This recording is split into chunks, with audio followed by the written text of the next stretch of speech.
Good evening, everybody, and welcome to the 24th episode of Tech Tuesdays. It basically means we are about 2 years old now, which also happens to be the 11th episode of Tech Tuesdays UK. And for some of you who may not know me, I'm Subhash Ghosh, the founder of Tech Tuesdays UK. My warm welcome to the esteemed panel members and for this evening and to all the guests out here. Before I start, some essential notes on housekeeping. The toilets are in the basement. Walk out straight, take the stairs down. In case of emergency, God forbid, please walk out of the door on your left and the main door on the lobby. Mobile phones at all times during the session should be kept to silent mode. At the very beginning, here's a big round of applause for our partner Greenwoods Legal LLP for hosting us in the lovely venue.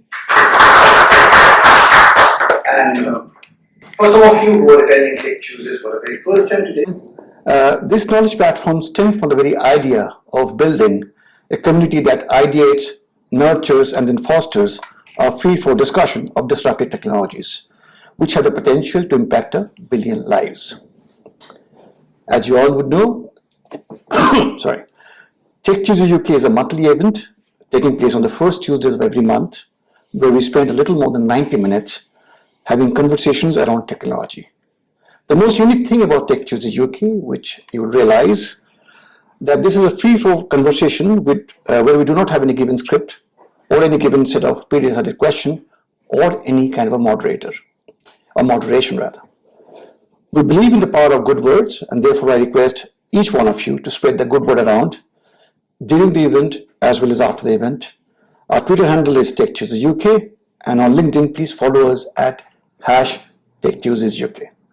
You will also catch up with the previous episodes of Tech Tuesdays UK on YouTube, which is roughly about 23,000 subscribers now.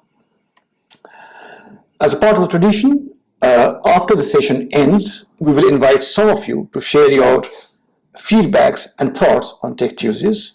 Your comments are highly appreciated, and for your records, they will be shared across all our digital touchpoints. Our team of volunteers, we have Rian out there, we have Shubh. They'll be sort of coordinated with you and guide you. Now, if you have been following Tech Tuesdays UK, you will know that every episode of Tech Tuesdays is based on a particular technology theme. Today's episode is space tourism, which is a bit unconventional, and yet it's a very relevant one because a lot of people are talking about it. So over the next 90 minutes, we're going to be having in-depth discussions on various facets and technicalities as well as the human side of space tourism. Ladies and gentlemen, please put your hands together for one of our panel members, Paul Faber. Welcome.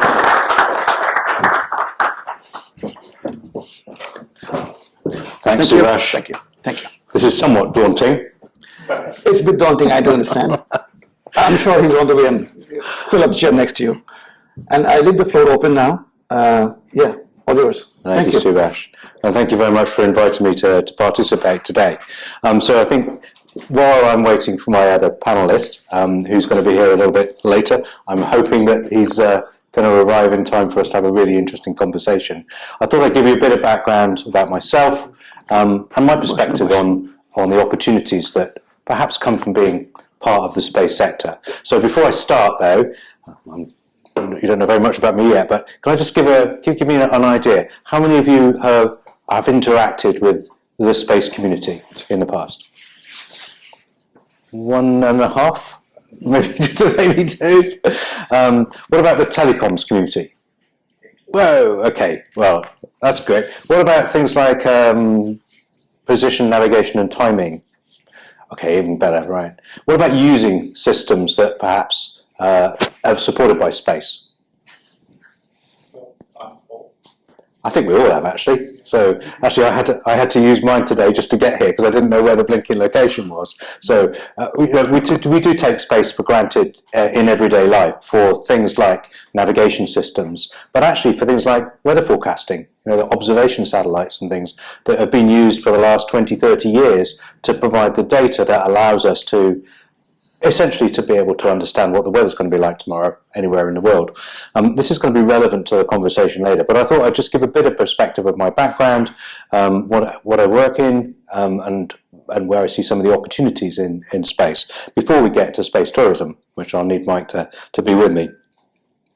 So I've basically been working in satellite communications for nearly 4 decades. I started my career at British Telecom Research Labs in Martlesham Heath in East Anglia, and I was there for 12 years, and I was designing aspects of telecommunication systems that involved use of satellites, and modelling, developing systems that go into ground stations, developing technologies that go into things that people carry with them.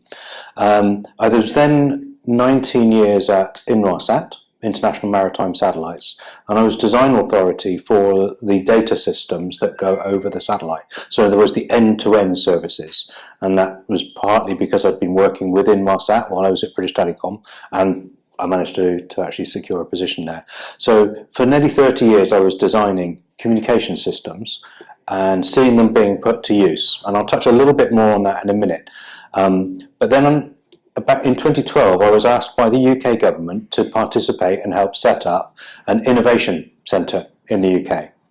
And at the time, no such thing existed, but there was a recognition that if we were going to support the communities developing new capability and bring them into service, that we should be following some of the models that were taking place elsewhere in Europe and around the world, including things like the Fraunhofer Institutes in Germany.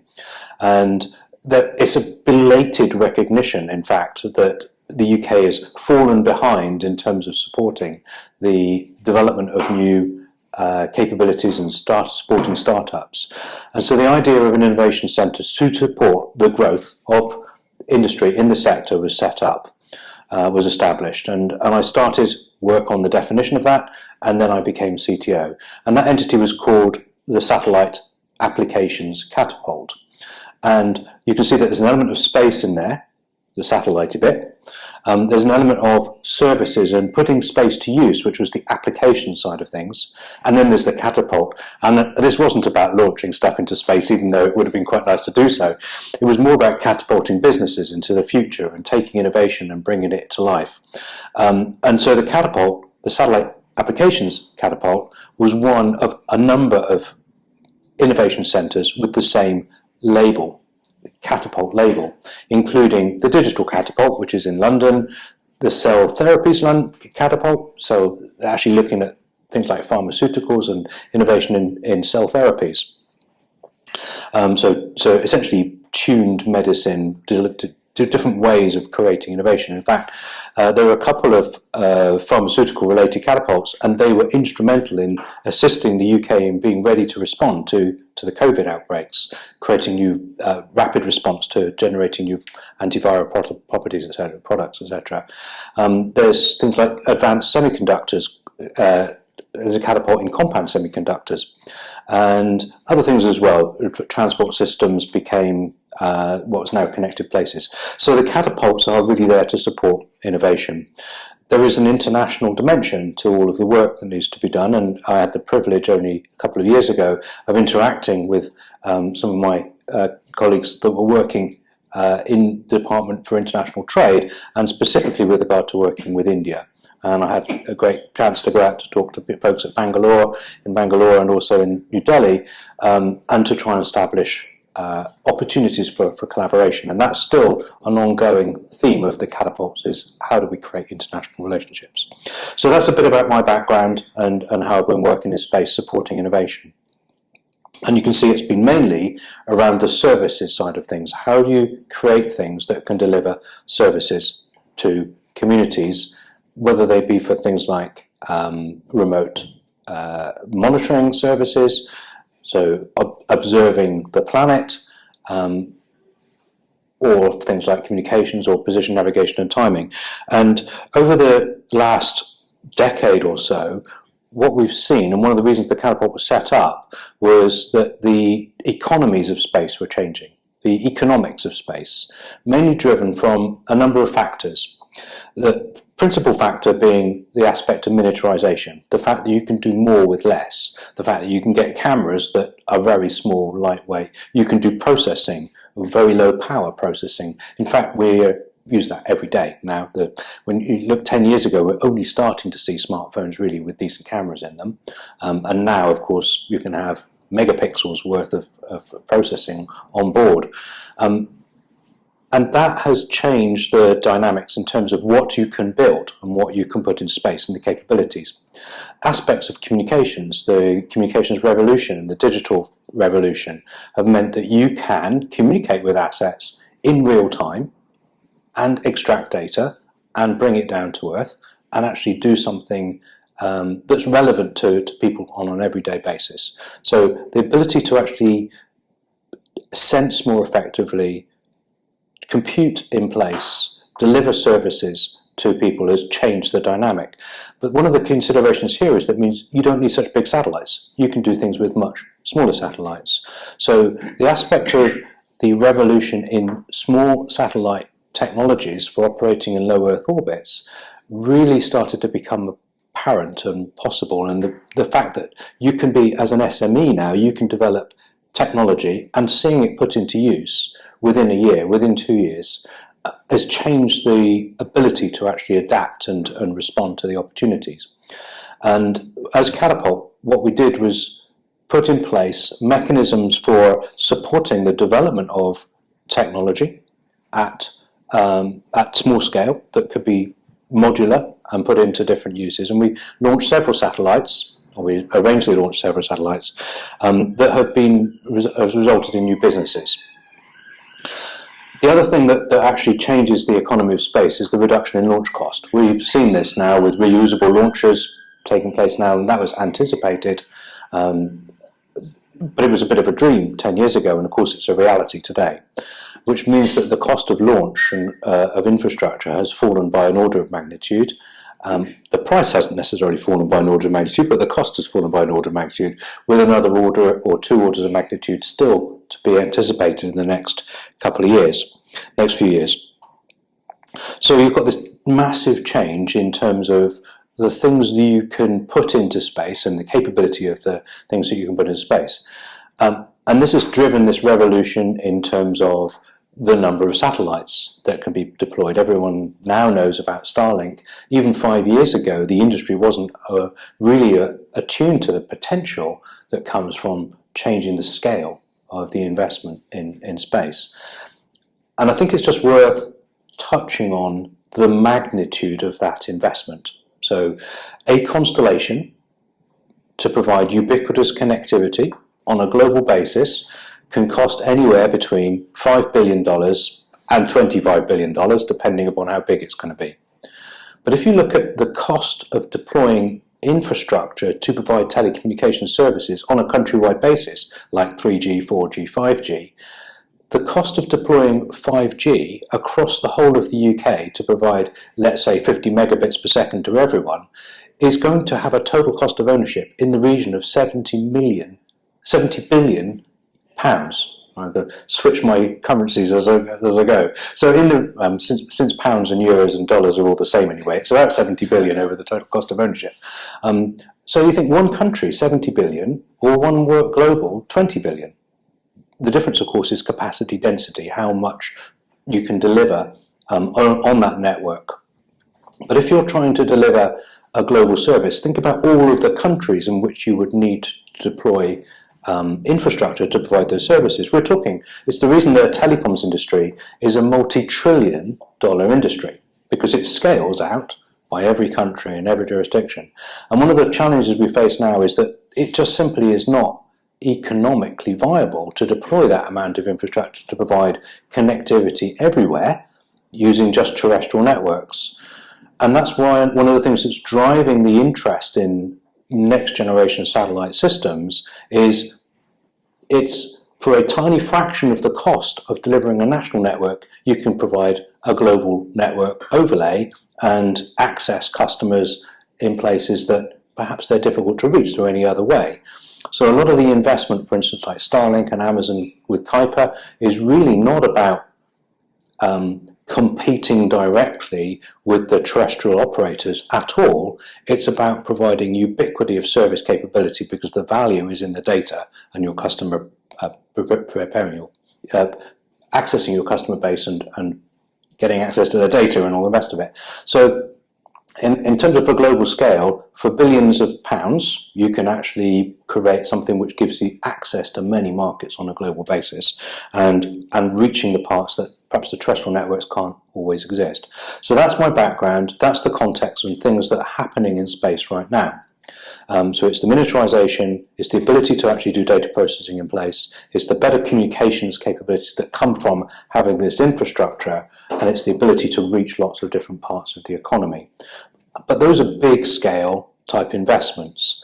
The SMEs can be part of the supply chain, or they can do specialist type services, so adding additional types of sensors, looking at providing IoT, so in Internet of Things type services on a wide area basis. So those are the kind of things that are enabling, from a business perspective, lots of smaller companies to be part of the space industry, if like ecosystem in the future. So that's my sort of 10 minutes warm up. Thinking a little bit more about the challenges and the paradigms that you have when you're considering space tourism, which is one of the topics today, or the main purpose of the topic today, is what are the implications from a business perspective? What are the implications from a supply chain perspective? What are the implications from a regulatory perspective? What are the implications from a risk and environmental perspective? So I'm hoping that when Mike comes here, we'll just start to dive into that a little bit more detail. Sorry, I'm just waiting for Might as well ask a question now. Yeah, sure, go ahead. Yeah.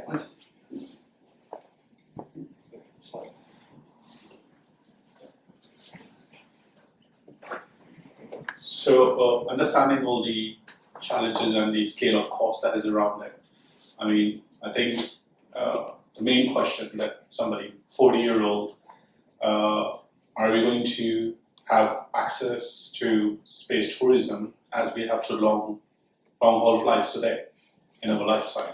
I mean, or are we building it for generations and we might be seeing, I mean, where is the horizon? Of course, it'll be accessible, just like long-haul flights was, very rich society. But will it be available to at scale in our lifetime? So it's a really great question, and hoping to get to that later in the discussion, but we'll have a go at answering it now. So one of the considerations is there really a sustained business proposition, a model towards space tourism, in the same way that might be towards space transport systems? So there's a distinction there between the tourism and the utility that you can get from maybe infrastructure that allows you to move goods or services or people from one place to another. And I think the latter is actually more interesting than the former, because but then maybe that's because I've gone past the stage where I could be excited to spend $250,000 to actually have a suborbital space flight. So the question is, how many people want to have that experience, if you like, of perhaps experiencing weightlessness or doing some citizen science and having that that experience that they can relate to. I think one of the considerations here is that there's a human factor aspect here in terms of the experience that you might get by seeing things with your own eyes as opposed to looking them on a screen. Because clearly you can put cameras in space, and we do all the time, and you can give perhaps that augmented reality type consideration and the feel of being able to see it, but that doesn't give you the weightlessness type of things as well. So there's kind of those different experiences. So the question is, will it be a fad, or will it be a sustained business proposition? Is there enough there to make it viable? Will the cost come down to the point where actually I'm quite happy to spend what is equivalent today a 2-week holiday on an experience that might be something I have for the memory of my lifetime? And are there enough people with that, I want to experience it too? So that it's entirely possible that there is a sustained business model associated with this, because there will always be more people who want to also have that experience.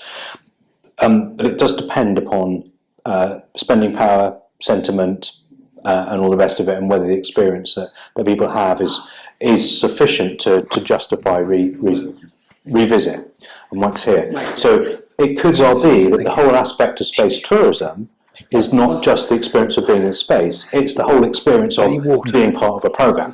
And if you look at the way that these systems are marketed today by the likes of Virgin Galactic, it isn't about the short flight. It's about the whole process and experience of preparing for it, being involved and around it, and then getting all the collateral that comes on as a consequence, and getting your name in lights and all the rest of it. So there may be enough there, but at $250,000, it's probably only a few people that are going to be able to really justify it. It might not even be justifiable. It may be a want more than the need. But you also talked about, or touched on, the aspect of using space flight as a means for effectively moving from place to place, and like air transport today, you can just book a flight and go from one place to another. And certainly, if you heard some of the expectations with regard to Starship, one of the aspects there is to move people from one continent to another continent in essentially ballistic flight, right? And that might have some value. There might well be enough sustained capacity within the market to make that happen. I don't know if Mike, you want to come up and join me? Because TFL, he got a bit delayed, but thank you, here. So let me introduce Mike Short. Dr. Mike Short is currently the Chief Architect at Satellite Application Catapult UK and the former Chief Scientific Advisor of the UK government. So Mike, I've just spent the last 15 minutes or 20 minutes talking about the space economy and reserving our discussion of actually space tourism until you arrived. But then we had a very pertinent question, which was, is there really a market for this, and how does it relate to things like space travel, sort of A to B on a global basis, and where that might sit. So we haven't really got into any depth yet, but before we do you want to give a bit of background about yourself and what you've been working over the last? Sure. Well, we worked together at the Satellite Applications Catapult for a couple of years, and some of the areas of my background include SATCOMs as well as telecoms. How can we look at satellite communications and mobile communications together? And that includes areas like how can we start to observe the Earth better and use the information from above to actually help with farming, to help with transport, to help with the environment, to help with net zero. So there are lots of areas of Earth observation where that communications link of information from space back to Earth can really help several sectors. We also work together on areas to do with convergence of SATCOMs and telecoms, so we can start to see how the greater coverage of space could infill communication gaps that exist around the world.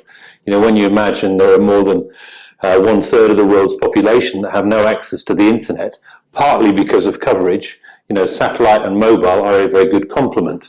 And I did 30 years in mobile communications before getting involved with the Satellite Applications Catapult. But I also see a lot of interest in areas to do with how can data be gathered using AI tools, where the combination of data collection and AI tools can actually open up lots more information for other communication services.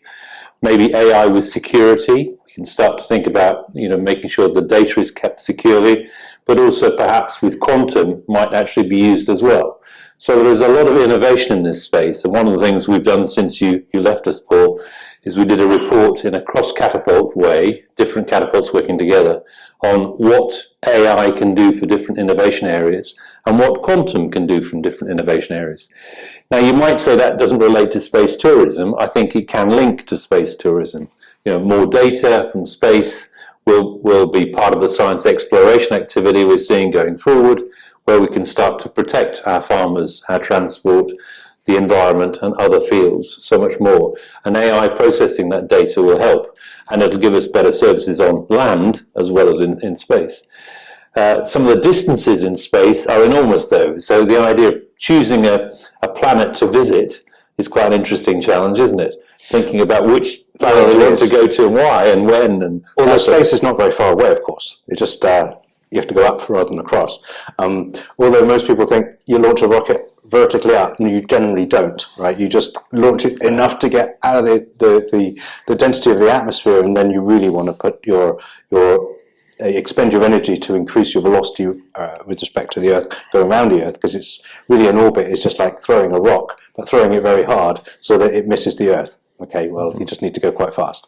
So the whole aspect of the consideration with regard to space tourism, there's a distinct and significant difference between the three different types of services that you might want to offer. First is a suborbital flight. Go up, get into space, come back down again. Secondly, go up and stay in space for a period of time where you might be in orbit. And we'll touch on a few of those things and the challenges and what might need to happen in order to make that viable. And the third thing is go up and perhaps visit another location. And that might be the moon, or it might be Mars, although probably you probably won't be coming back from Mars anytime very soon. But maybe you could visit the moon and come back. So there's aspects now of is it an experience like going on a holiday, having the whole experience of being able to visit space, to observe the planet from an extreme vantage point, and then coming back to where you started? Or is it going up and staying in space for a period where you're going to need life support systems and other things that we'll touch on in a minute?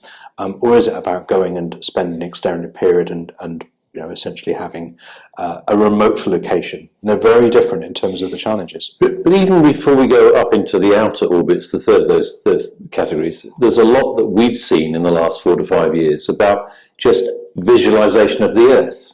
How can you, for example, use drones to actually see what is happening on the Earth?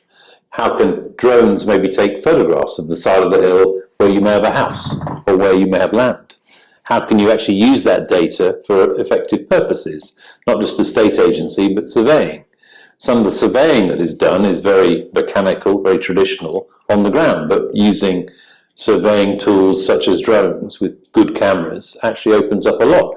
How humid is the land below? What are the ways in which you can efficiently deliver a new construction site? How can you actually identify clear lines of sight for a railway line or a housing estate and things like that? So there's lots of things we can see from above, and drones, high altitude platforms, very low Earth orbit type capabilities will all help with that visualization.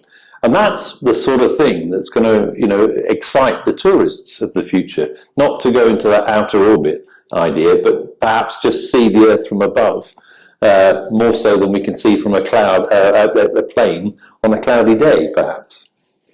Yeah, I think it comes down to what is your expectation as a client of a space tourism company as to what is your experience going to be. So I think when you look at today, what's happening from the perspective of space tourism, the things like Blue Origin, are offering, and Virgin Galactic, these are suborbital. They're essentially going up, experiencing weightlessness, and coming back down again. And they are essentially, in the case of they're actually covering two different things, because Blue Origin is going vertically up and coming back down on a parachute, and of course Virgin Galactic is launching from a runway and coming back and landing on a runway. So you've got, again, two different experiences there, two different mechanisms for supporting it, supporting that kind of activity. So you still experience weightlessness, you still experience the rocket boost, in the sense one is an air launch and the other one is a ground launch. Is that sufficient? Would that float your boat? Who would want to pay $250,000 and have a sub-hour or a couple of hours type of experience? I don't think they're going to answer the question straight away. I think they might want to learn a bit more about the security and safety. Well, maybe, and maybe how can they communicate to say, guess what I've just seen? There are things that go with it. It's not just the launch itself or the trip itself. It's the experience you get with safety, security, and communications, I would say. Well, maybe we should touch on some aspects of that in terms of what's required in order to make it safe, Mike. Yeah. Well, happy to do that. I mean, clearly, you know, there needs to be good coordination of everything that goes up. I mean, we have clearly for the airline industry civil aviation control. So what are we going to do when those upper orbits are chosen? You know, do we extend civil aviation control to make sure it's safe? Do we make sure the spectrum and the communications links are tested so that the added security and control is there? Do we make sure some of the safety standards are built in so it's not just an entrepreneurial spirit that could go chaotically wrong? And to charge those sort of prices, I think they might want a certain amount of thrill factor, but they'd certainly want the safety, security, and I would suggest communications built in. Yeah, and I think it's interesting to consider the differences between getting to orbit and having a suborbital flight. Because a suborbital flight, you're going to go up to 100 kilometers, perhaps, and then come back down again. I mean, it's the energy required to do that is a lot less than the energy required to get you into orbit when you're traveling at 25,000 kilometers an hour. So I think there's a consideration here with what are the safety factors that are required in order to make it viable, but also what the experience is going to be. I think it's also whether it's going to be led by entrepreneurs in the civilian side of the world or whether it's going to be led by governments in the defence side of the world. I think it's more the former, but as things get done in these orbits, I can imagine governments and the defence industry would also want to understand how it works and can they use it if required. So I think, just getting to space means you need to deal with the pressure, the temperature, you need to be up, you need to have the ability to launch and the ability to come back down again. But staying in space is a different ballgame altogether. And there are companies like Axiom Space that are looking at habitation in orbit, so the ability to actually create commercial space stations and create enough volume in those that actually you could go up and stay in space for a period of time. Essentially inflatable, perhaps with water jackets or whatever, means to support a living space, so that you're not just essentially in a spacesuit for the entire duration that you're up in space, which wouldn't be very comfortable. So the consideration here is, if you're going to have an orbiting space station, you've got a lot of different factors, which is the ability to go from the ground, to actually reach the space station, to dock, to actually move from one vehicle to another, all the sort of things that are happening on the ISS now with regard to the missions that Dragon, etc., are being doing, and Starliner.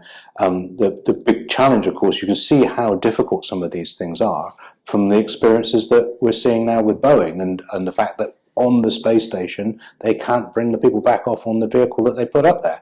So I think your point about safety is well made, Mike. I think they're going. The question is, how much confidence do we have in this technology before we can really consider it suitable for space tourism? But I think it's also part of the journey where, because the cost of space technology has come down, we can start to explore and think about tourism and think about mining and think about other things in different ways. But some of those enablers, such as CubeSats, where you produce them in larger volume to cut the cost down, or some of the possibility of spacesuits, which have got connectivity built in, these sort of things are changing the interest in this whole area. And I think that's what makes it really interesting.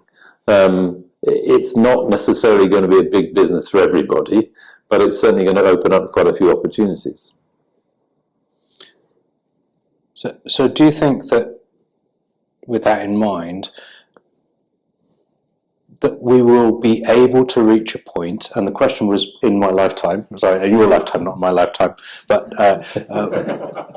And my lifetime. Will it become viable? Will it become commercially viable? Will it become a pattern of existence? So thinking about those kind of aspects, Mike, there's clearly not only the safety factors and there's the regulation. Well, in fact, regulation might be a key thing that we need to consider. The kind of safety regulation aspects and who gets licensed to actually provide these kind of services. And whether they be, and is there a distinction between suborbital and orbital? Can I just say that this is likely to be, particularly for the orbiter side, likely to be quite capital intensive. So it's not necessarily going to be led by several nations or several entrepreneurs. I think it's going to be quite a specialist activity. But one of the things that gives me confidence that we'll get there is when I see the range of UK companies in the space sector, some 1,600, and you can see the amount of innovation going on. Some of them will get there, whether it's instruments on board, whether it's communication technology, whether it's some of the exploration science, Earth observation and so on. Some of them will get there. I mean, there is a huge amount of effort in this area. And I don't see that stopping for any reason soon. If anything, our crowded planet is getting too crowded. Our worries about net zero are going to force people to do things differently. So the space tourism is an interesting angle, but is not the whole space industry. There's a much bigger space industry than that. So I guess one of the things there is that the sort of transfer of technology and the development of technology for one service sector can actually be paid for by another. So if we're looking at manufacturing in space, perhaps some of the key technologies that we're going to need in order to ensure that we can take materials up, process them, bring results back down, could also be relevant for space tourism? Yeah, so I think it could be, but I think you will imagine some of the space scientists are exploring and doing tourist work at the same time. You can imagine them doing lab experiments where low gravity really helps. You can imagine manufacturing having some advantages in a low gravity environment. Not bulk manufacturing of cars in space, but manufacturing maybe of instruments or maybe of processing of certain materials. So clearly you can see some interest in space-based manufacturing now where the advantages of space play a part. You can certainly see advantages in understanding the power of the other planets. So some of the solar energy that could be harnessed in space to keep the spacecraft industry and the space industry moving. You could also see the exploration of certain planets for materials, mining materials and so on. And if you look at that combination, that's all going to require the low-cost, falling costs of space to help them, but also to open up new markets. Whoever wants to explore them. There'll be a whole new breed of space entrepreneurs that have tourism in the mix, but not necessarily as the key enabler. What are your thoughts, Mike, on, you mentioned tourism, and maybe we'll come back to mining in a moment, because that's more like the kind of like extra-planetary type of activities. But for instance, manufacturing is probably one of those things that will take place in low Earth orbit because of the ability to actually bring things up, take things to space and bring them back down again. I had a kind of sense in my mind that most of that wouldn't involve humans. It would be automated and autonomous. What are your thoughts on the role of humans? I think you need to do lots of things which aren't about heavy automation. Some of it will be automated, of course. Robotics, space robotics will become much more significant.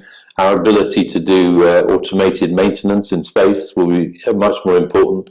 If you have the communications to something that's in orbit, that will give you the control, but you then want to use that control to fix things if they go wrong, to adjust the manufacturing if manufacturing is taking place, to deal with the experiments that still need to be done.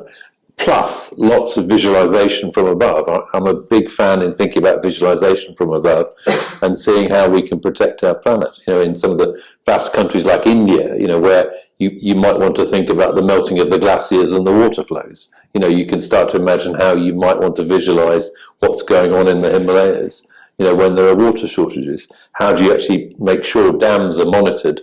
So that's a form of space-based IoT, Internet of Things. How do you make sure they're monitored to prevent dam breakages or damage below the dam? How do you make sure that some of the energy that can be harnessed or the pollution minimized, how do you make sure that's properly monitored from above? I think there's a lot of visualization in this whole area. So for me, some of those aspects, in terms of the capabilities that we would see in space, incentivize the investment in infrastructure in space. I'm interested in the question of what comes first. So we already do observation from space, and maybe we'll be doing more of it. We don't really yet do any manufacturing in space. True. And it may well be that the technologies that we develop to make that viable and commercially viable as well as technical could be a facilitator for space tourism? Yeah, it could be. I think also we could have a brief debate about space debris. You know, there are some worries about space debris. People are not going to want to go into space if there's a risk of clashes or, you know, head-on collisions. So how do we fix issues to do with monitoring and controlling space debris, but even bringing space objects back to Earth? How do we minimize the debris to keep it a clean space for space tourism, to keep it a clean space for space-based manufacturing, to keep it somewhere where there are treaties and rules, but, you know, a civil aviation equivalent, if you like, for space? How do we actually make that work together? Well, I think that's really interesting, especially when you look at now. I mean, that very soon, in fact, next coming month, we're going to have first commercial spacewalks, in fact, in space. And these will be also operating at altitudes that perhaps we haven't done that before either. There'll be a higher altitude than perhaps the early spacewalks. But in fact, they're talking about remaining tethered to them and having the satellite capsule open in such a way that at least there's some degree of shielding for the individuals that might be undertaking those spacewalks. So I think your point about debris is really an interesting one. At what point does it become safe or untenable for us to consider putting delivering essentially a set of space tourism services? I don't think there's a single answer to that question. I think there's lots of answers. You know, it depends on all the variables. You know, I also think about space computing and data centers in space. How do we actually use perhaps some of the temperature differences in space that may help us, rather than, as I think we heard last week, that Google have been banned from having a new data center in Ireland because they've said data centers in Ireland are already taking up 40% of the energy supply of Ireland, and we can't afford another data center. Sorry, Google, go away and think again. Now, if those sort of data centers are consuming so much energy as well as space, and, you know, perhaps knocking the grid off air, you know, you start to think about, well, what can be done with the data centers and the AI energy requirements for the future? Can they be put somewhere else? They can't all go to Iceland or Scandinavia. Some will go into space. Okay, interesting. So one of the considerations now on my timeline, I'm going to say, okay, so the first thing is observation, right, and communication systems, delivering services. And then we might have manufacturing. You've put the data centers in there as well, and I'm wondering whether the data centers comes before the space tourism. I think there'll be some space tourism ahead, but not in high volume. I think data centers and manufacturing will be ahead of mass market space tourism. The low orbit space tourism I can see increasing, but I think the actual in orbit tourism not playing a big part for some time. Okay, so we've touched on one aspect of risk, which is the space debris considerations, and I guess to some degree that's manageable. Obviously, work at altitudes where perhaps it's less of an issue, but people will also be concerned about things like radiation and what the implications might be for space tourists. Well, radiation, vibration, gases, some of those things in space that aren't as clean as we think they are. I wonder about insurance. How do you insure to be positive in favour of some of those variables? How do you insure to support space tourism, space manufacturing, space computing? How do you insure for that to make sure the risks are taken into account? So I think one of the factors there will be obviously experience and the sort of heritage that gets built up from some of these other systems. I think on the radiation side of things, I think what it raises is the matter of things like space weather, so solar storms and the like, and being able to accurately predict, as best we can at least, the likelihood of having some radiation events that would trigger some degree of concern. But there's also then the aspect about sustained staying in space, and whether that's part of tourism or perhaps part of the greater vision of becoming a species that exists on more than one planet. I think most of these things we've said we'll see within 10 years. So if we think about Tech Tuesday 2034, August, September 2034, you know, why shouldn't we see these within 10 years? I don't think they're that far away. The only question is, what's the volume and who are the players? What are the risks?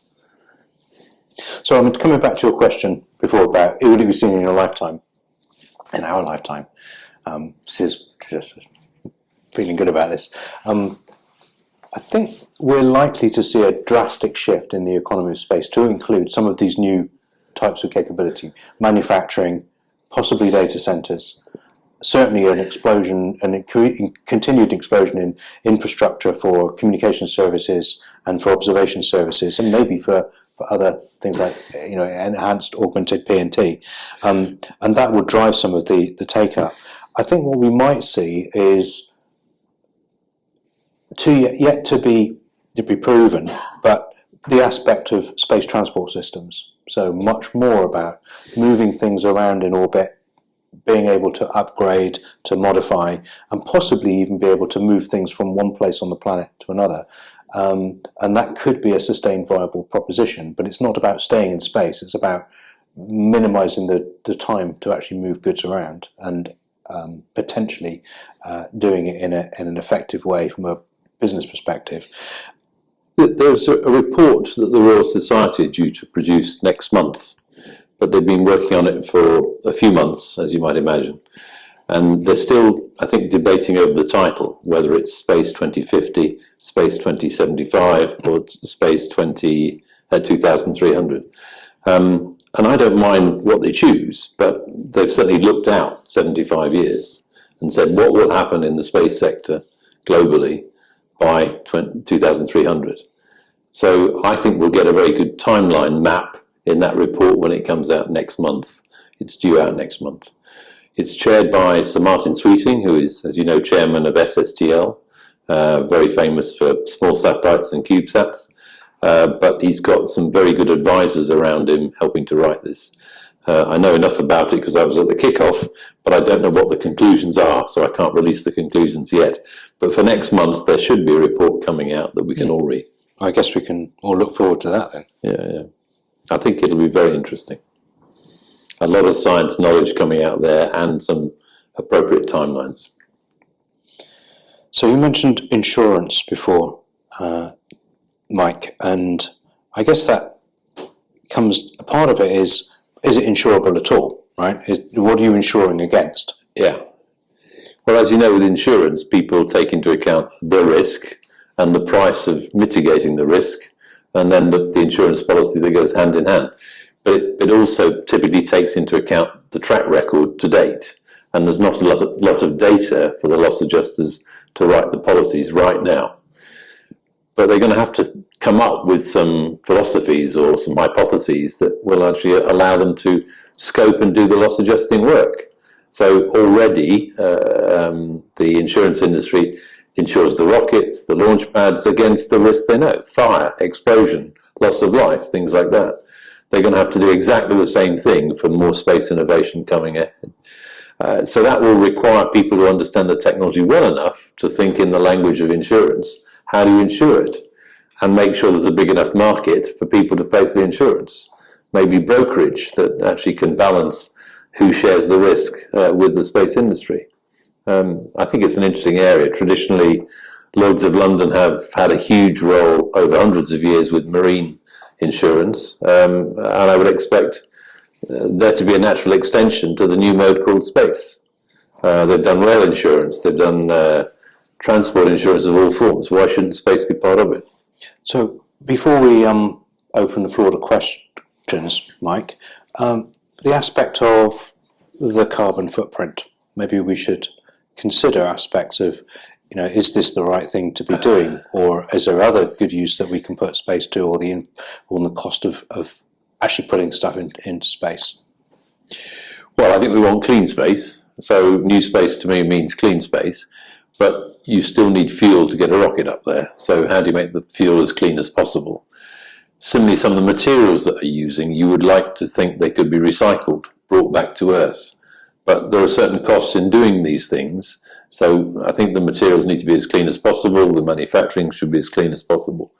But I think one of the real values of space is monitoring carbon from space. And you know that we did some work at the Catapult with a company called GHGSat, monitoring carbon emissions from oil wells, from dumps around the world, and the ability to spot the carbon exit, from some of those activities requires routine monitoring and then a process to actually minimize the risk to the public.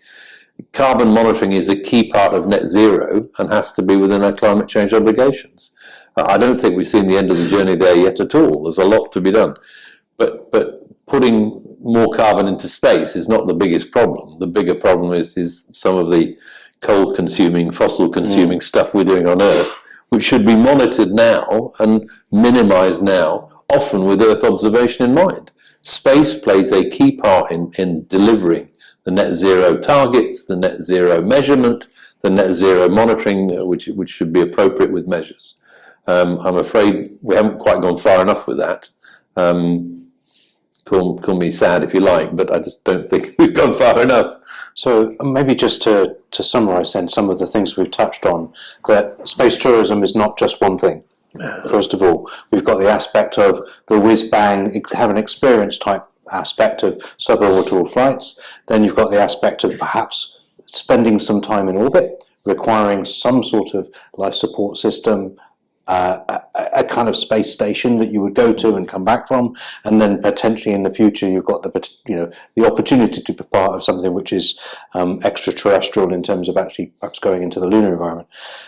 In terms of actually the requirements on technologies, we've got the scale up of technology, the ability to use some of the miniaturization that we've got that's developed for other services, for observing the planet, for communicating, for delivering position, navigation, timing services, and seeing that being translated into new opportunities, such as manufacturing in space, such as space data centers, maybe in the future mining in space. So maybe these things will come up. There'll be enablers in terms of understanding how do we do things, how do we minimize risk that facilitate some of these space tourism type of activities. So you can see there's a timeline here of 10 years, 20 years, 30 years before it really becomes a normal thing. But it could well be that things like space transport systems are actually a viable proposition in the future. Was it when we were last in India, we heard about the monitoring of elephants in northern India with spacecraft? Well, you must have gone on an extra trip then, right?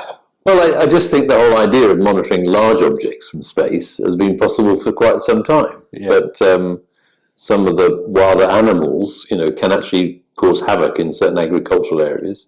And I know there are some Earth observation techniques to monitor elephants, maybe some wild animals which are more like deer and herds as well.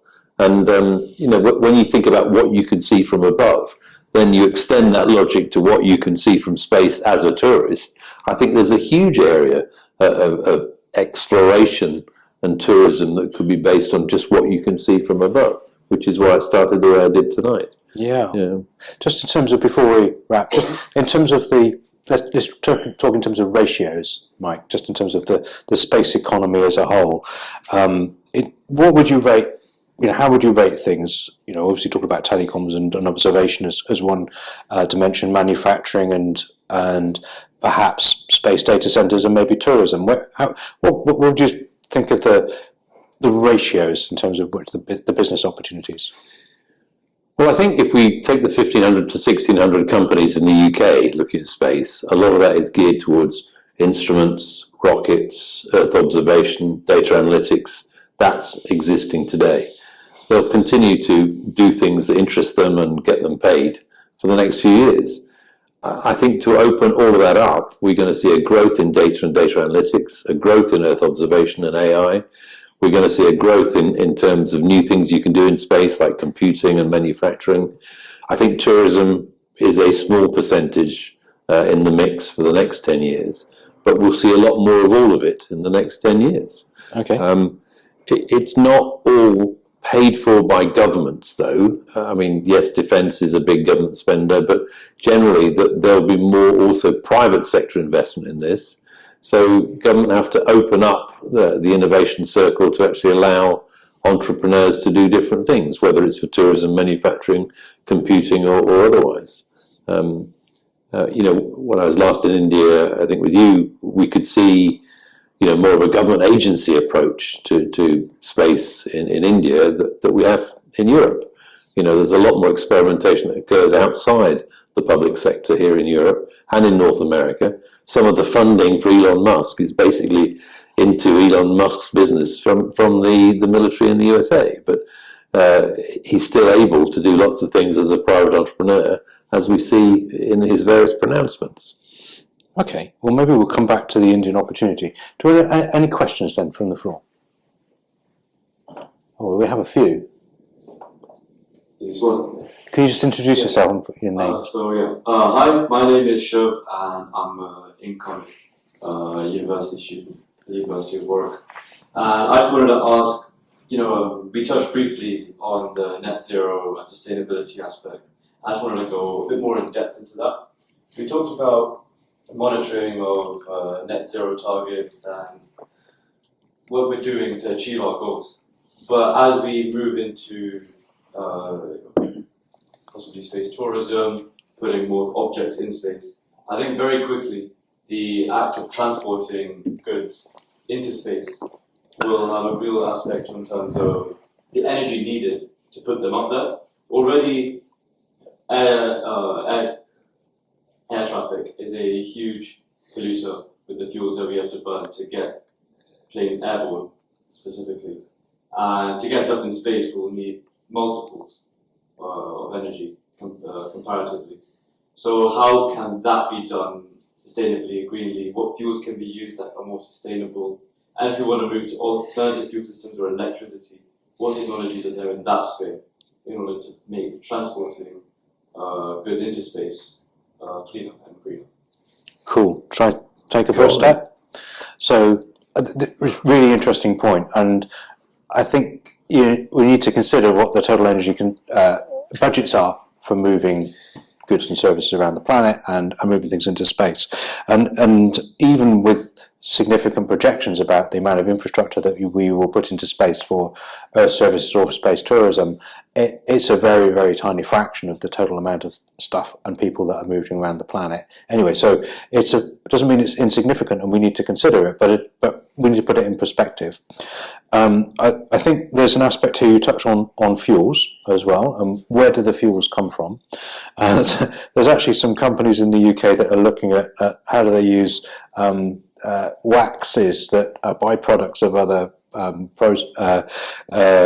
commercial activities such as beeswax in space, but I don't know whether there'll be enough beeswax to generate to lift everything into space.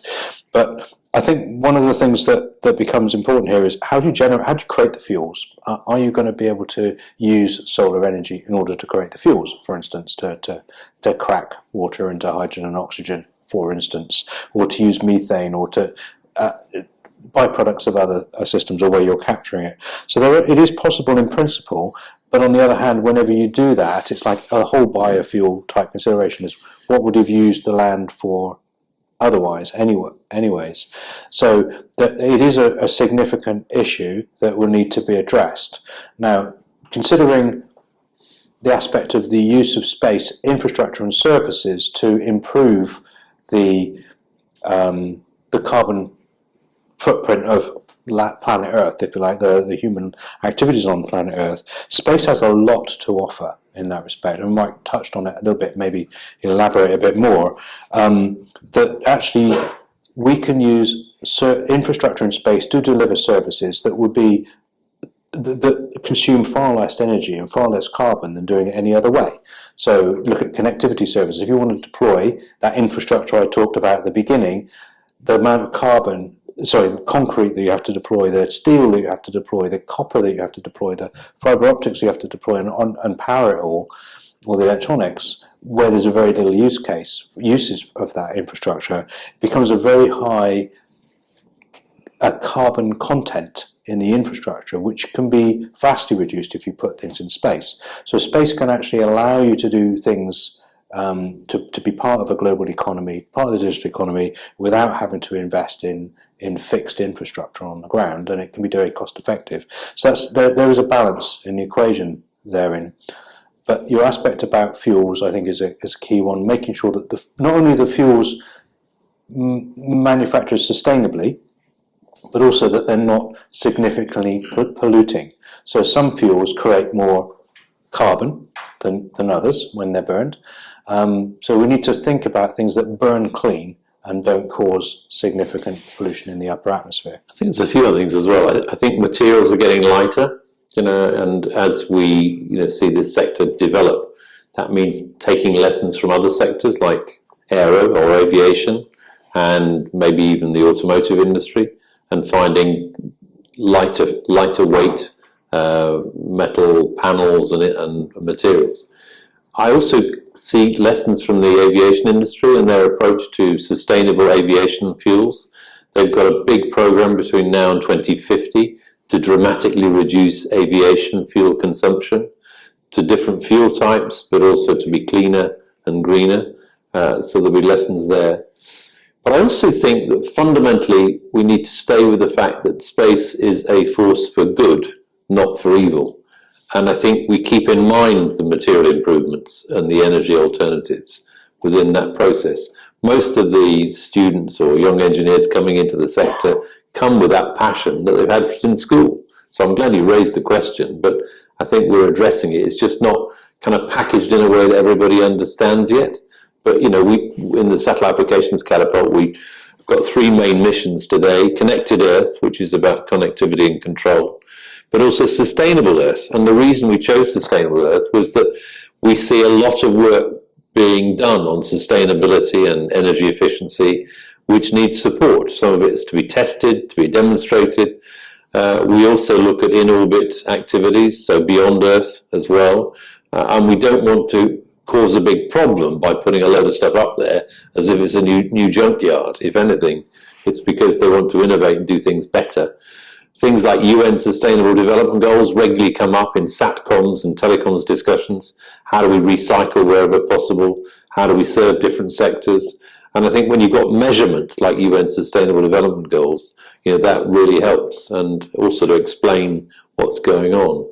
Can I put one last thing in place? So when you think about a Falcon 9 or a heavy lift, like Starship, most of the fuel is about lifting the fuel, right? Quite a lot of it. It's lifting this very big tank of fuel. It's the rocket equation that gives you the challenges. And that's one of the reasons why in the UK there's been significant investment in, for instance, air-breathing rocket engine technologies, like reaction engines, and the kind of construct for actually just taking the fuel, because you need much less fuel if you've got less mass to lift, and actually using the air, the atmosphere, to reach a certain altitude and velocity. So the aspect of hypersonics and essentially transitioning from an air-breathing engine to a rocket engine as part of your transition into space, single stage to orbit, is really probably a key factor with regard to making space tourism a reality. Not only is it much more economic and environmentally sound, it's also much more it's much more easy to bear as a human, the accelerations that you're going to get, because it's much more gradual than essentially going through max Q on a Falcon 9. So I think the thing we didn't talk about in human factors is who could possibly go into space and what preparation might you need to have before you sit on top of essentially an enormous rocket. So I think the aspect of air-breathing rocket engines, the promise of that to make it more sustainable but also more attractive for space tourism is pretty important. So there's someone in the online joining. All right. You're in the web.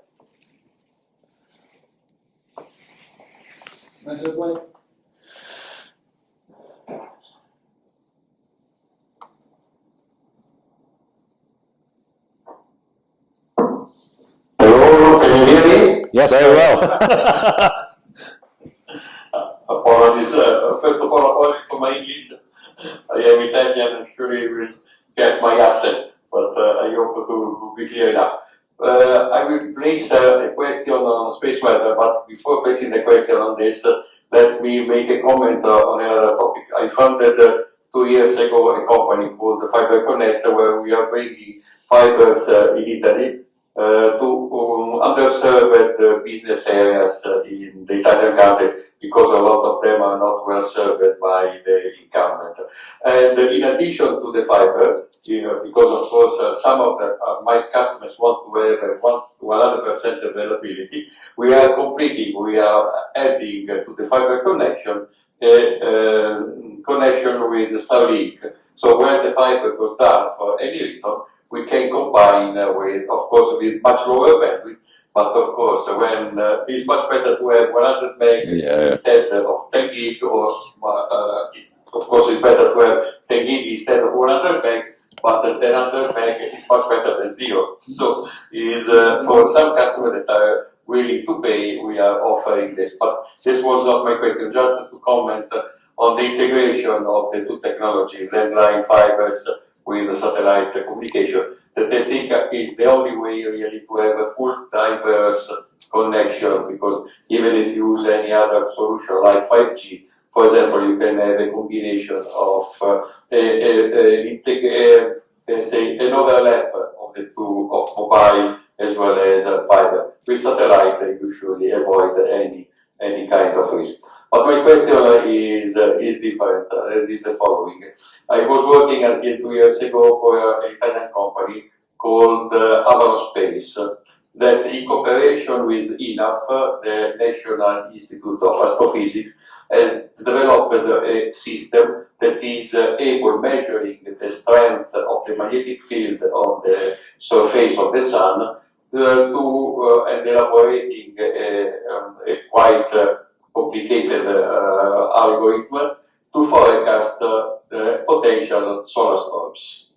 A solar storm, as you know, can have a dramatic effect on the entire activity on the Earth, not only on satellite, partially on the satellite. We developed the system, but apart from publishing a lot of scientific papers, a lot of interest from the scientific community, we were able to find an investor that was keen already to fund this development. Because in order to do this, we need to deploy a number of systems around the world in order to have 24/7 visibility of the sun, and we were unable to raise any commercial interest on this.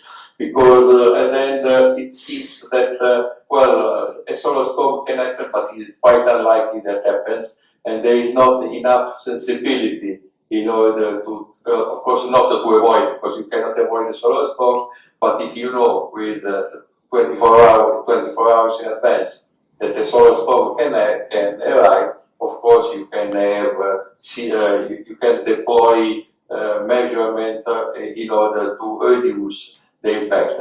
On satellite is simple, for example, you switch off or you put in standby mode.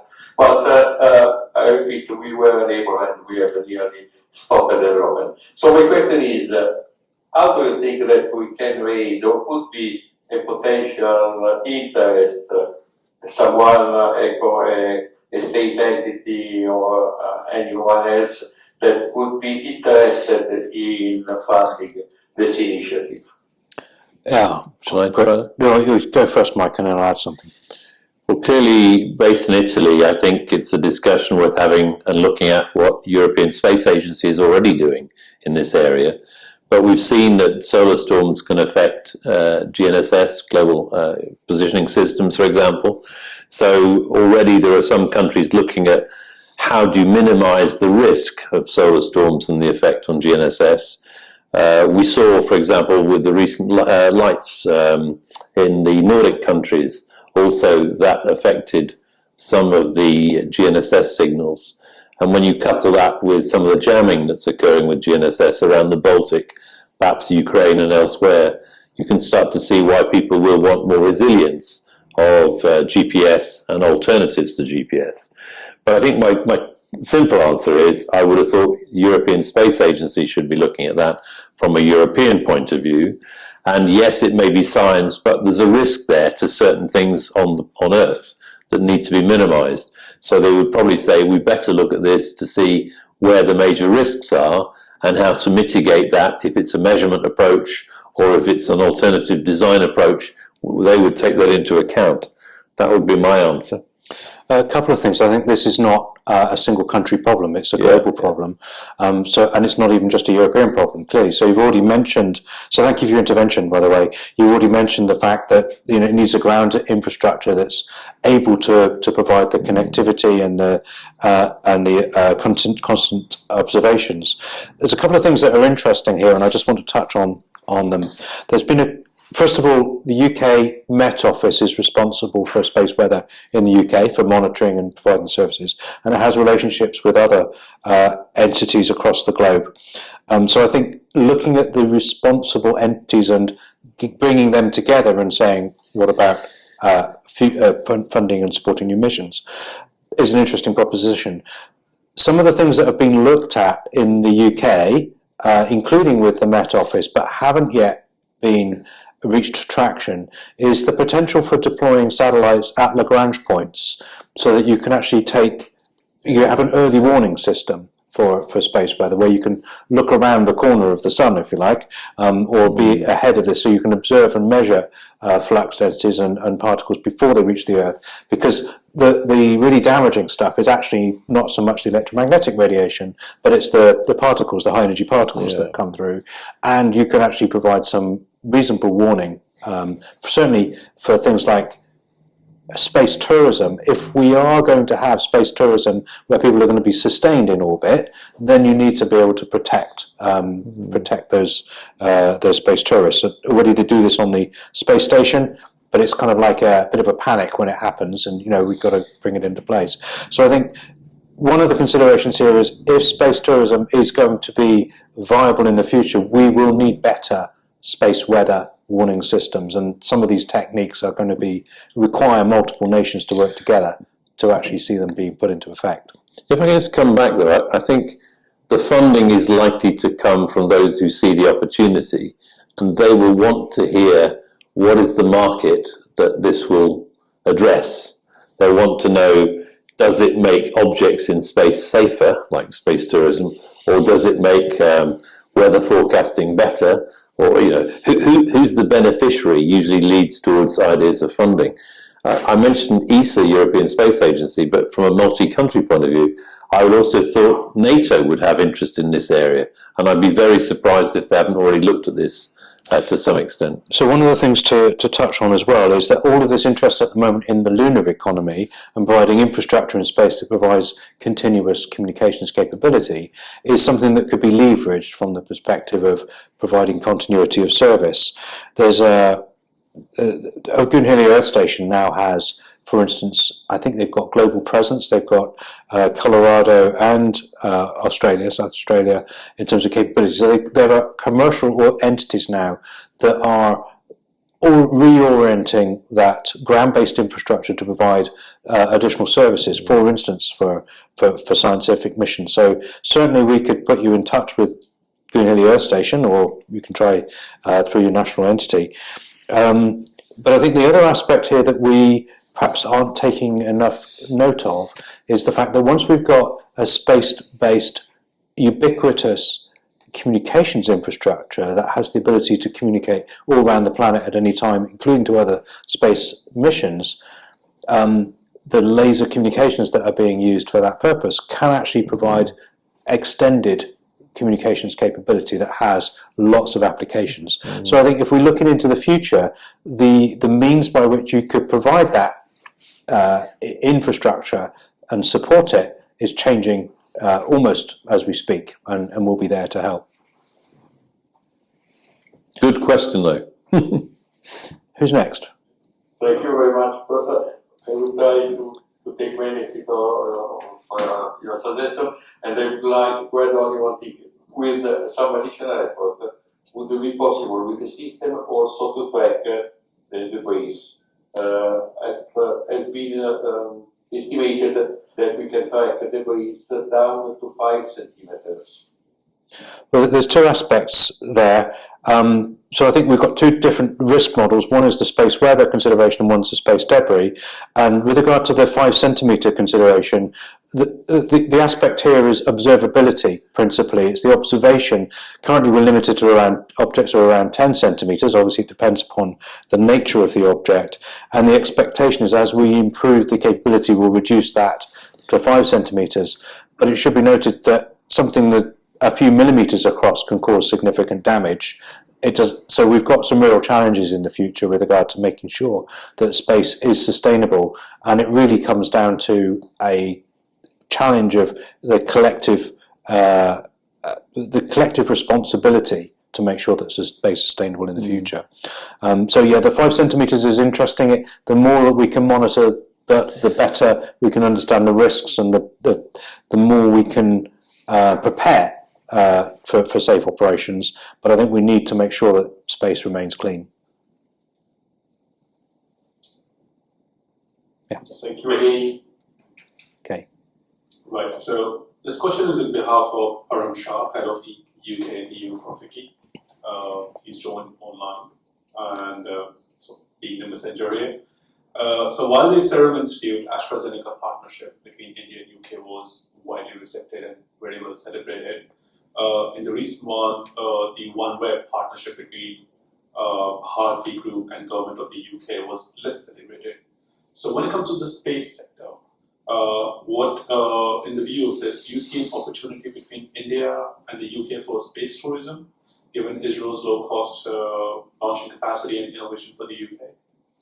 Oh, I think we can cover both of them. I think we shouldn't short-circuit the answer, mind you. I think the aspect of Bharti's investment in OneWeb and the UK investment in OneWeb, and furthermore, perhaps the more recent investment of Bharti and BT, sets some context for the potential for collaboration. Maybe we should touch on that before we do the space tourism. Mike, do you want to say a few words about what you think of the opportunities there? Well, I think there's strong UK and India collaboration in a variety of areas already, and I think we would build on that. And the Bharti OneWeb example and Bharti with BT example just shows that. But you know, I've been in Birmingham today talking about a mission to India for India Mobile Congress, and the expectation is that week commencing the 14th, there'll be 150,000 delegates there, with 25 nations present. Such is the size of the Indian mobile market, such is the interest in collaboration. And the UK will have at least 50 people going to India Mobile Congress to look at new areas for collaboration. Not just networks, not just software, but all sorts of areas for collaboration. It's quite interesting, though, that the way they've structured India Mobile Congress does not include satellite. You know, they've chosen to keep it as more civilian, mobile-orientated investment and services and innovation. That said, there's still plenty of room for collaboration there. So I think we'll build on traditional collaboration in the UK and India. Certainly some of the big Indian companies that are there have a presence here already in the UK. Certainly some of the discussions that are planned show a lot of hope for more collaboration going forward in the mobile and telecoms area. I think one of the things we'll come to the space flight bit in a minute, a human space flight. There are initiatives that are being extended now for establishing collaboration between UK academic institutions and Indian academic institutions. There's an open call at the moment with effectively collaborations being prepared. So if it's something that you want to hook into, or you know people that might be interested, have a chat with us afterwards and I'll give you some pointers to it, or we'll help bring things together. With regard to the potential that Israel could bring, the value proposition for space tourism, I think is fascinating. Of course, we would need to have launchers that are essentially capable of carrying space tourists safely to orbit. So there's a consideration of what is that asset base going to look like, if you like, in the future, and is there the willingness to invest? So yes, I think the answer is we should pay attention to it, because India has made phenomenal strides in its space program, in its launch capability, and in its lunar activities as well, which I think sets the scene for the future. I think we need to actually make sure that we separate the science bit and the military thing away from the opportunities that could be commercial, and look for opportunities for collaboration between the UK and India, because we've got a lot of heritage together, and this could be a great future. Thank you. My next question here. Rakshit Kapoor. I'm taking care of fintech sales and partnerships with HCL Tech. Quick question about space tourism. What kind of a training people have to go through if they want to be tourists in space? Do they have to go through the entire astronaut training, or is it something easier? So yeah, I touched on that. I think the aspect is possibly it depends upon the type of launch vehicle, and you probably have to have a full health screen before you're allowed to go in the launch capability. But it depends upon what expectations are there going to be with regard to how long you stay in space, whether it's orbital or suborbital. I think the aspect of astronaut training, it'll be part of the experience, let me say. I think part of the enjoyment that you will have will be to go through this.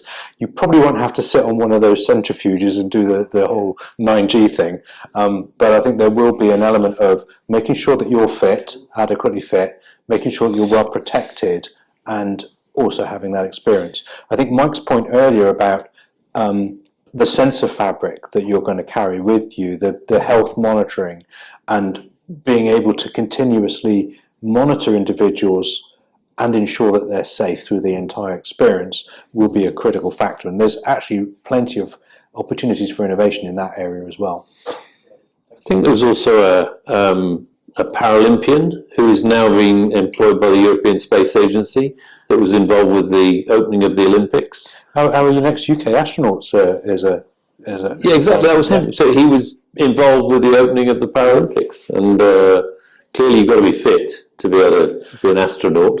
And I would say space tourism requires fitness, and then that safety and security you referred to. Yeah. Hi, I'm Rangan Banerjee, and I'm a software engineer at Infosys. So recently I came across one website. So there is one company. So it's a startup. So they will actually enable you to buy sunlight.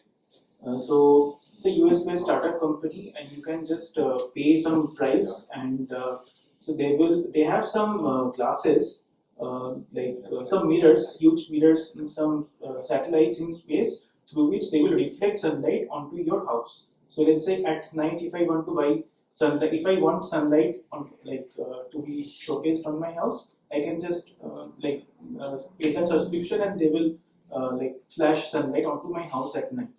So this is a very innovative thing, right?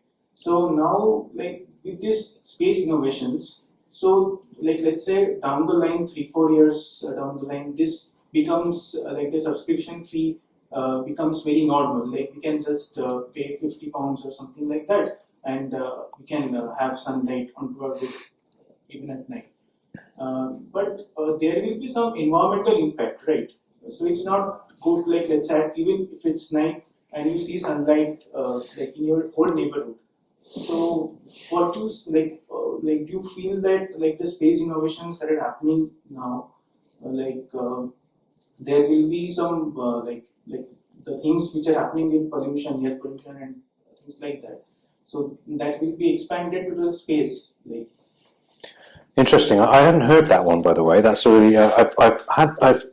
I've been part of some studies that have investigated different ways of doing space-based solar power, including increasing the efficiency of terrestrial solar power systems by actually adding additional reflectors that can be driven from space. It's quite challenging, but it can be done. But one of the considerations is how big an area are you going to illuminate?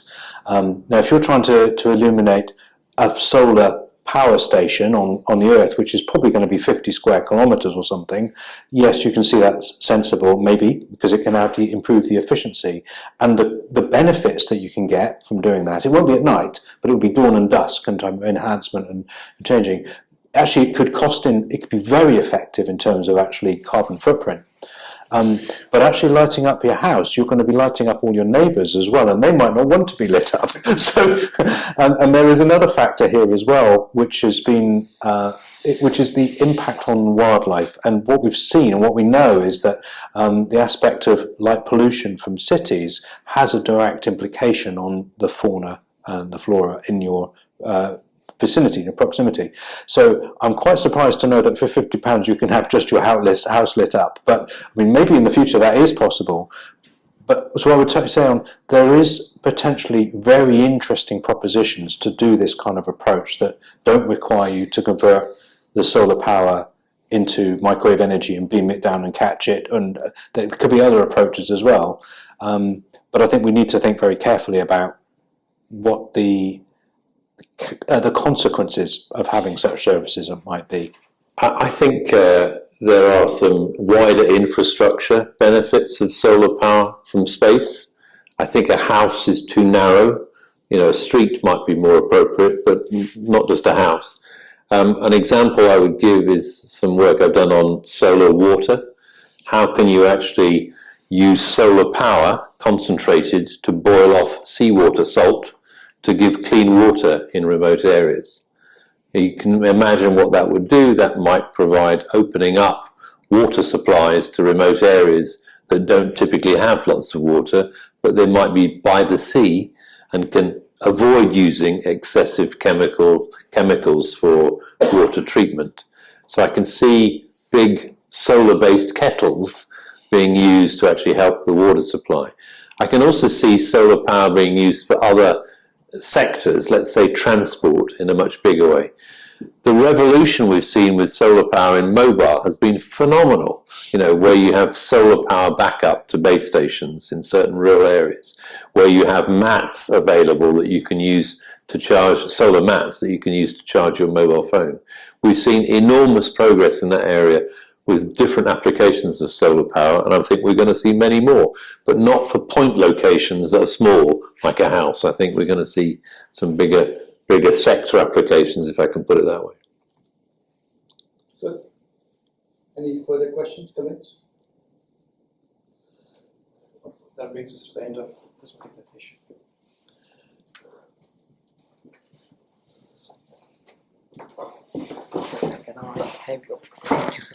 Well, I hope you found it somewhat interesting, everyone. So, Thank you for staying till the end. Our host is with us. Thank you. Before I really move into discussing a couple of important pointers, last this day I had a major challenge in getting a panel. We had a panel that did not work out. I made a frantic call to Paul. He came on board. Yesterday, normal people make 1 a.m. call. I made a 1 p.m. call to Mike last afternoon, sitting in Victoria Station while having a sandwich. So, sir, you got to help us out. So let me try. I must give a lot of thanks to both the gentlemen, because Mike, he just sort of, I won't say flew down, he trained down from Birmingham to attend this particular episode. So big thanks to both of you for making this happen. otherwise, I'd have been talking to myself. Right? So once again, thank you so much. A couple of pointers. As I mentioned at the beginning of this particular episode, please hang around. The drinks is going to be served on the other side of the room. But please hang around. We'll be taking some of you, inviting some of you and taking your bites. Shubh and Ryan will coordinate. The next episode of Tech Tuesdays is taking place on the 5th of November at the same place. And the topic for the month is post-quantum cryptography. But yes, happy to talk more offline. And yes, to know more about this particular session, which is going to go live on YouTube next 24 hours, and stay updated on other aspects of Tech Tuesday, please follow us on LinkedIn, WhatsApp, and other digital channels that we have. Thanks to each one of you for joining. Thanks to the wonderful panel that we had for discussing a very critical subject like space tourism in such an easy and flexible way. Have a great evening. Enjoy the drinks. And thank you so much once again. Thank you. Thank you, sir. Thank you so much. Thanks so much. It worked well. Okay. After you.